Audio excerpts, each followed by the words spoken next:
Hi everyone, welcome back to my channel. My name is Jenny and I'm here today to start my August reading wrap up. So we are 12 days into August and it feels like August has been much longer. I guess it has. It's been, I don't know, it just feels like it's been longer than normal for me to finish my first book. But the first book I finished was The Cutting Season by Attica Locke.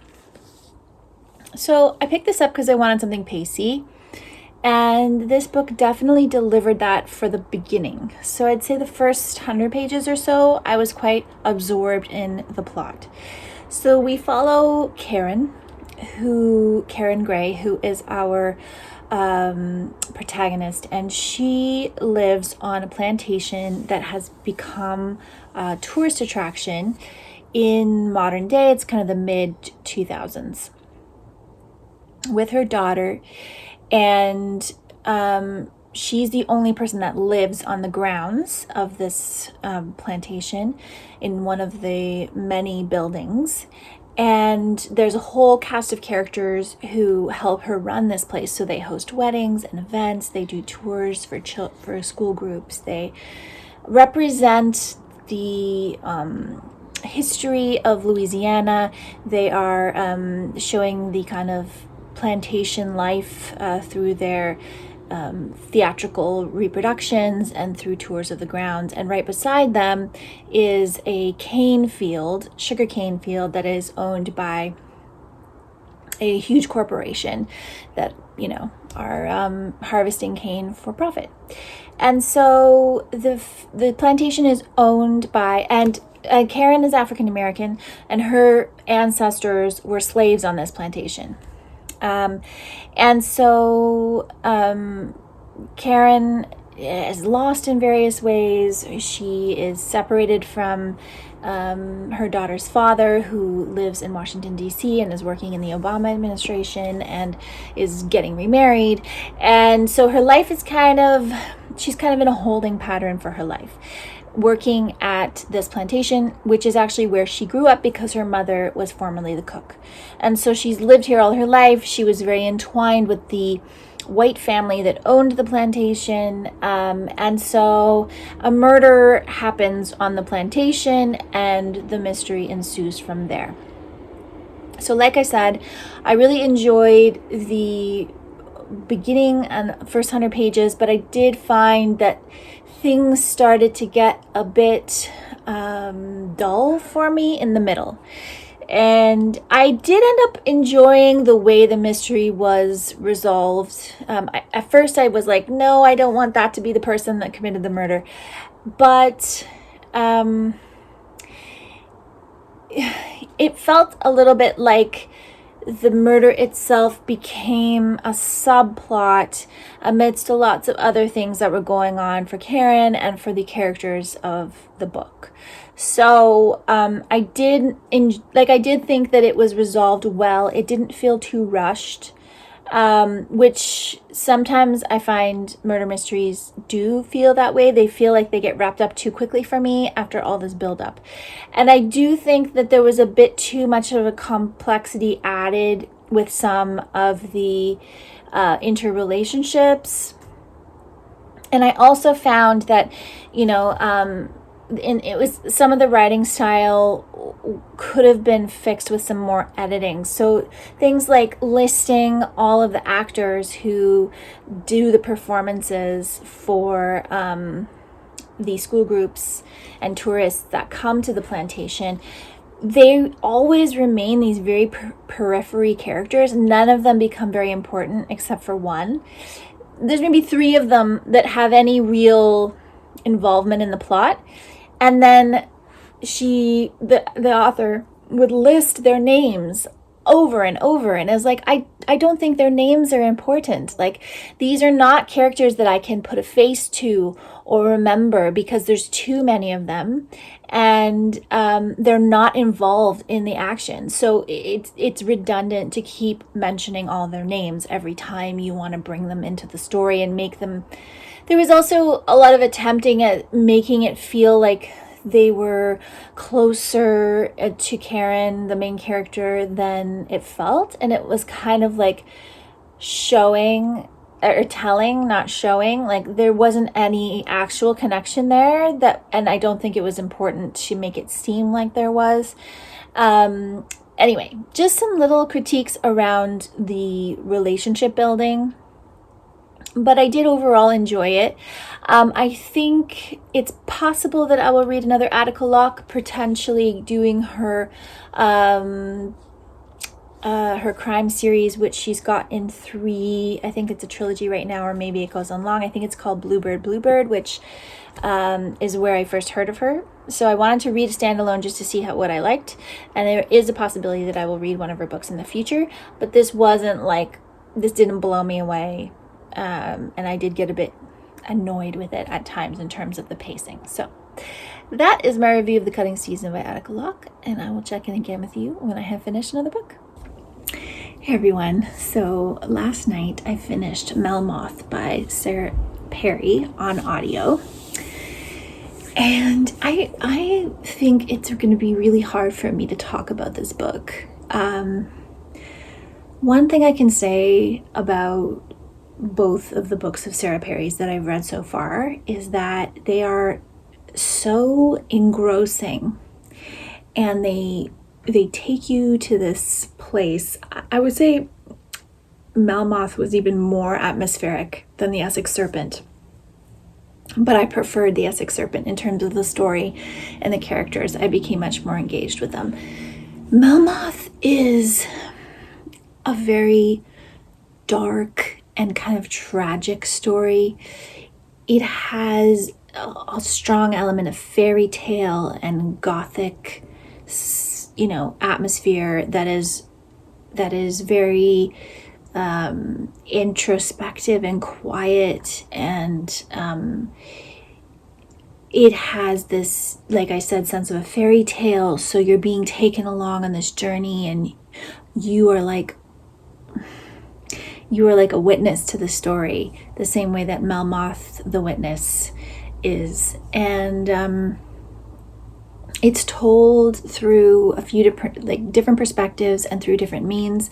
So you've got a main narrative that runs through everything. That is, Helen Franklin is our main character, and then you have some characters that are around her within her storyline, and then you have lines of people who have written about or shared their encounters with this figure Melmoth, who is like the Watcher. She is like a conscience. She's like a character that follows you and witnesses bad things, witnesses sins, essentially, and is there to hold it over your head to keep you not really accountable, but more of to make you feel the guilt for any bad thing you've done. And so you have some epistolary style writing, some journals, and some accounts that are researched by some of the characters in Helen Franklin's main storyline. And Helen and other characters within that storyline learn about Melmoth and read these accounts and become kind of obsessed. Anyone who learns about the character of Melmoth then becomes rather obsessed with her and is haunted by her, essentially.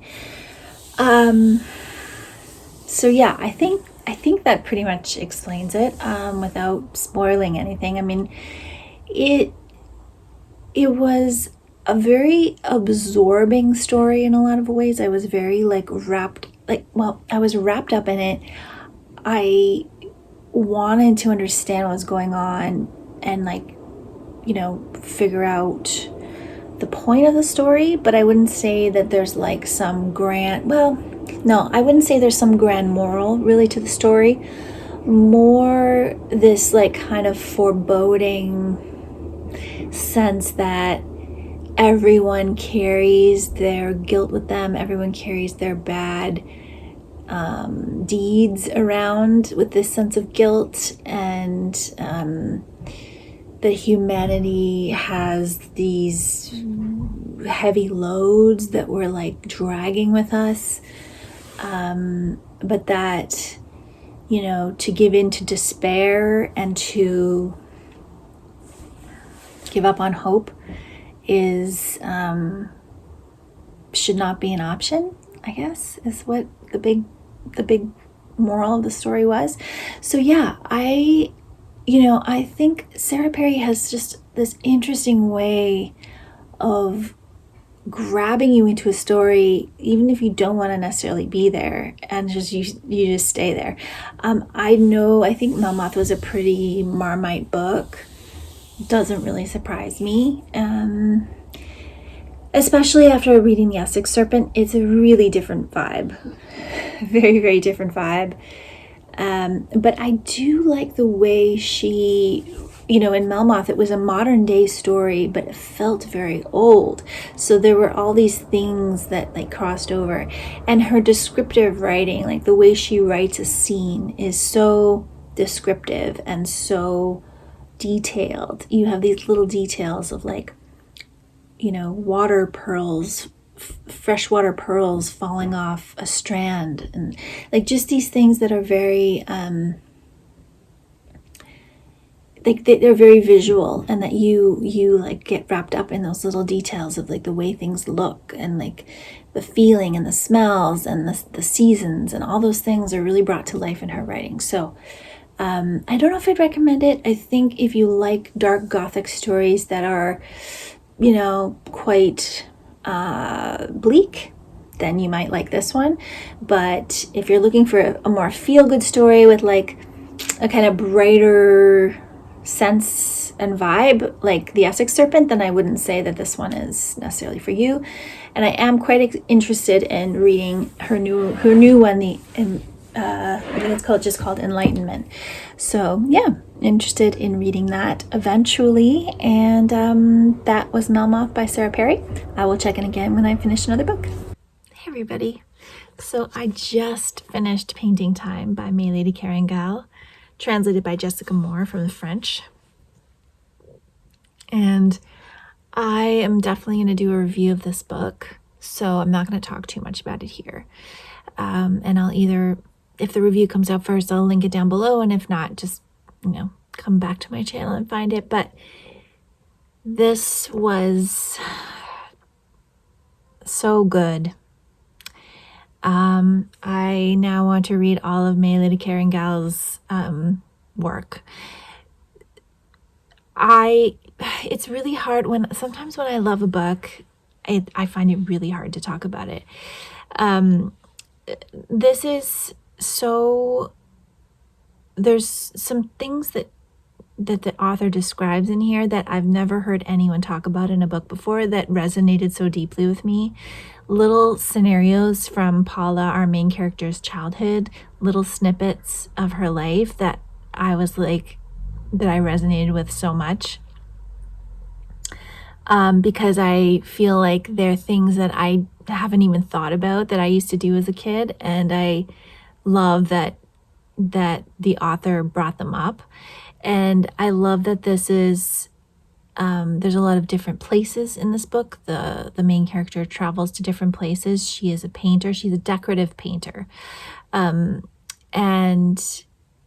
I also loved that someone wrote that Maylis Kerengal, her subject matter is work. It's people and the work that they do. And I find that so interesting as something to talk about in novels, because, novels are usually about personal relationships only. They're not usually about someone's job and about someone's passion for their job or the frustrating things about their job. And this book has that in there. And I think it was so interesting. There's so many levels. So like I said, I'm going to do a review, so I'm not going to go into all the little nitty-gritty details about this. But if you're looking for great work in translation, I would recommend trying this. I think it definitely could be a certain type of book. It's not a plot-heavy book. There is not a lot that happens in this book. If you like plot, you probably won't like this. This is about 3 people are the main characters, and then you have a couple side characters, and it focuses so brilliantly. It's a coming-of-age story, and I don't usually like coming-of-age stories, so there you go. This one I did. And this one, finds that sweet spot in a coming of age story with depth and warmth and growth without that kind of annoying, kind of stereotypical kid thing. So loved this. Like I said, look for the review, and I will check in again with you when I finish another book. Hey everybody. I just finished Joyce Wieland, Writings and Drawings 1952 to 1971, edited by Jane Lind today. And this one as well, I'm not going to give you a big, long explanation about it. But I did come to a realization when reading this. I would say that this was really similar to Diary. I would say the entries and the writing in here are stream of consciousness and diary-esque for portions, especially the early portions. And I think that for me, one of the things I've learned about reading diaries is that you might learn more about a person by reading their diaries than you actually want to know. And by that I mean that people tend to put, not edited things in their diaries. They're very forward about what they say. And sometimes you don't want to hear everyone's most inner thoughts because they're not very, maybe translatable is the wrong word, but they're not easy to interpret for an outsider. So for me, reading some of these passages that Joyce wrote when she was young, especially when she was first out on her own and she was trying to make her way and she was dating and trying to find herself as a sexual being, as a woman in the early 50s, which I'm sure was really difficult because of the time period, of the way women are treated in the workplace, and of the pressure on women to see marriage as their main outlet, their main option as women in society. I related to a lot of the things she was saying in my own diaries, but remember, focusing on writing about who I was dating and how I was feeling about those people and all those things. So I don't know if, I think when people decide they're going to publish someone's diary, what is included should be really carefully considered, because I don't think that there's necessarily a lot of value that can be imparted to others through reading these things. So as someone who is studying Joyce Wieland, the artist, and trying to understand her thoughts, there wasn't a lot about being an artist in here. I thought maybe she'd be writing more about her ideas and her thoughts behind her work, and that really is not in here either. There's some personal reflection, there's a lot of drawings that she did and sketchbooks, which I found interesting to look at. But ultimately, reading people's diaries is not always a way to understand them better. It can be actually a bit more of a muddy feeling. I think this is the third set of diaries I've read. So I read a set by Emily Carr, which I did not enjoy and frankly made me not really like the artist Emily Carr a huge amount. And then I've read the short volume of Virginia Woolf's diaries, which I did enjoy, but she wrote she was more recording her days. She was recording what was happening in her life in that diary, along with some personal thoughts, along with some reflection, along with her judgments. And so I just found there was more substance to her diaries. Obviously, she was a writer, so that makes a big difference. Joyce Wieland did do filmmaking, and she did do writing in kind of this experimental, like I said, free form, stream of consciousness way, but there wasn't a lot of substance to it. It felt very like play. It felt like play. So if you have done things like the morning pages, which The Artist's Way, Julia Cameron's The Artist's Way, encourages, that's what these felt like. They felt like just playing with words, and I personally don't enjoy reading other people play with words. I don't actually enjoy it very much, even when writers do it in novels or nonfiction, where they just play with words and they put the words down and they want you to read them in this order that they've put them in. But again, I just don't feel like it's very hard to extract any actual substance from that type of writing for me. I just find it too abstract and too specific to that person's particular experience in that particular moment in time that I'm not in, and therefore I can't, deduce much from it, or I can't get much out of it because it's very personal. So yeah, that's my thought about Diaries. I feel like I don't know if I would read more Diaries at this point. I think I will definitely be more discerning about this type of book before I purchase them. I mean, this one is very specific to this artist, and I do want to read everything she has. So I'm not upset that I read it. I'm glad that I read it. But if I were to consider reading anyone else's diaries, I'd be very specific about what's in them, make sure I've looked at the book and seen if the style of the writing is something that I feel like I could get something out of. Because otherwise I feel like they're just too personal and too subjective for the average reader to get much out of. Yeah, so those are my thoughts on Joyce Wieland Writings and Drawings, and I will check in again when I've finished another book. Hey everybody. Okay, so I finished my last book for August, and that is The Left Hand of Darkness by Ursula K. Le Guin. And this was amazing adventure story, sci-fi. I have to admit that I struggled a bit at the beginning to get into the rhythm of the storytelling and the language to just, really settle into the way Ursula K. Le Guin writes.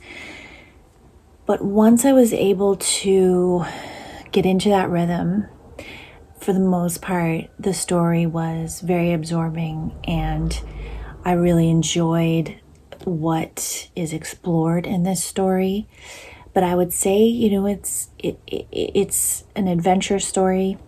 It's quite plot heavy, I would say, for my reading taste, but it's also a story that has so many different layers. And when reading this is the 50th anniversary edition, and there's an introduction and an afterword, which I did not read until I had read the story. But reading both of those things, I thought, was a really enriching part of understanding the layers of the story, even though I think I picked it up fairly well. I think some of the political jargon and some of the beginning sections maybe went over my head a little bit, and I didn't necessarily connect to and place all of the outer characters, but that doesn't really matter in the overall story. So we're following an alien, a Terran, essentially a human who is like us, who arrives on a world called Winter, or Gethin, as an envoy for a universal alliance that has been created between other planets. And their philosophy is to exchange information, technology, and survival, basically, ways to improve society. And that is what this envoy, Genly A, has come to communicate to this planet. He comes alone in order to appear less threatening, and attempts to form alliances with the governments to encourage them to join this alliance, this universal alliance, so that they can be part of it and benefit from all the things that the other planets benefit from.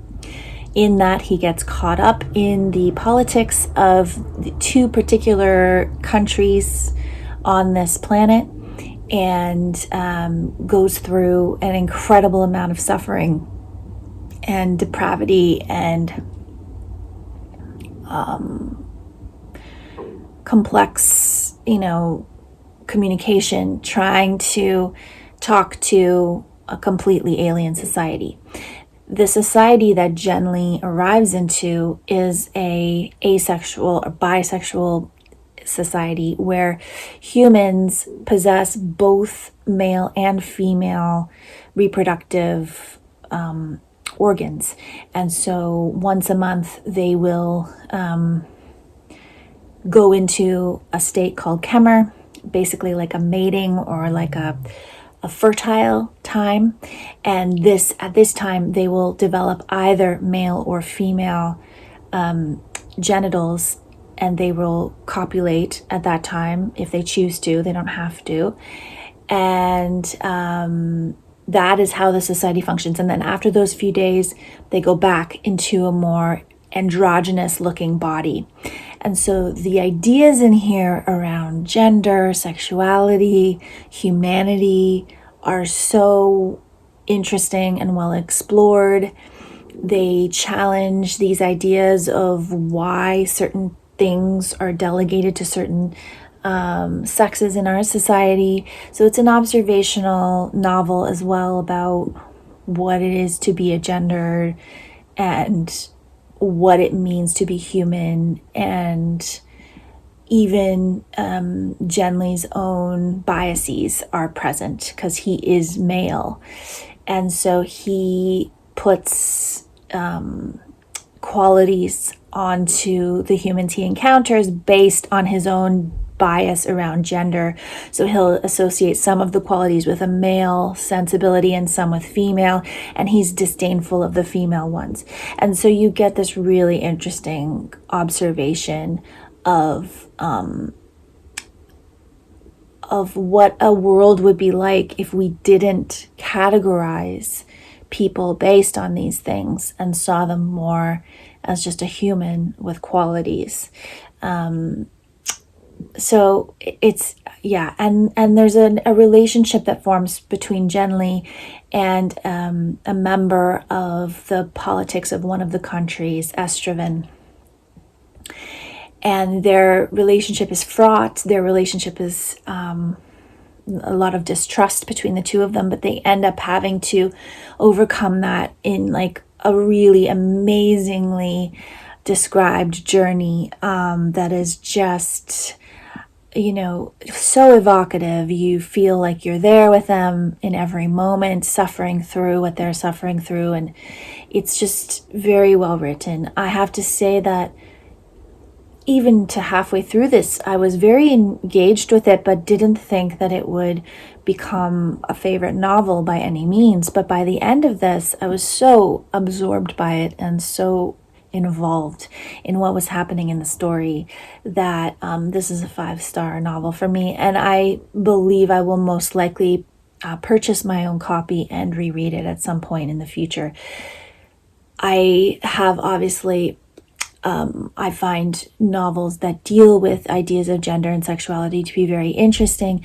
And the way this story is told, it is not just one first-person narrative through Genly, the envoy, but also there's myths thrown in from the country, from the Genethian myths.